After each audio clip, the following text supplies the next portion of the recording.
Всех приветствую, друзья. Пока дождь не начался, вон какая тучка идет.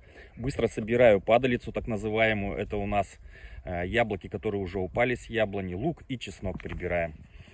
За последние дни было много вопросов про кашель, про простуды для иммунитета, для поддержания для детей и взрослых. И вот как раз я пока собираю все это дело, сразу же вспомнил старый советский проверенный рецепт. Это мы берем лук, пол-литровую банку, мелко туда его крошим и засыпаем 2-3 столовыми ложками сахара, пока лук не даст сок. Это, как правило, несколько часов. После этого этот сок можно употреблять по чайной либо столовой ложке 3-5 раз в день. За полчаса до еды можно запивать водой теплой, соответственно. Можно такой же рецепт, только вместо сахара использовать мед 2-3 ложки. Кому мед нельзя, сахар тоже, если нельзя, можно яблоком. Крошим мелко и лук, и, соответственно, 2-3 яблочка. Вот таких вот небольших.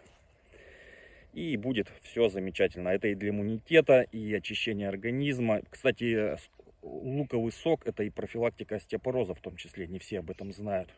Вот, это антибактериальный эффект и так далее. Перечень огромный, про лук, про пользу уже рассказывал неоднократно.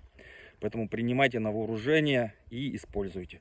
Соответственно, не забывайте, у меня в ленте есть старые рецепты, давно говорил. Это уже и исландский мох замечательно при кашле.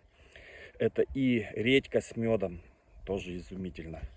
Лук с сахаром, это вообще просто 5 минут готовый рецепт сделать может каждый. Разумеется, всегда надо использовать все садовое, домашнее.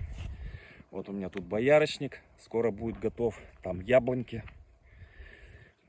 То есть продукты, из которых вы что-то готовите, они должны быть максимально хотя бы чистые. Настолько, насколько это возможно. И выращенные не где-то там, а в хороших местах. Всем здоровья, всем отличных выходных. Ну а я пошел дальше. Будем продолжать собирать продукты и урожай, которые нам дала природа в этом году. Всем здоровья!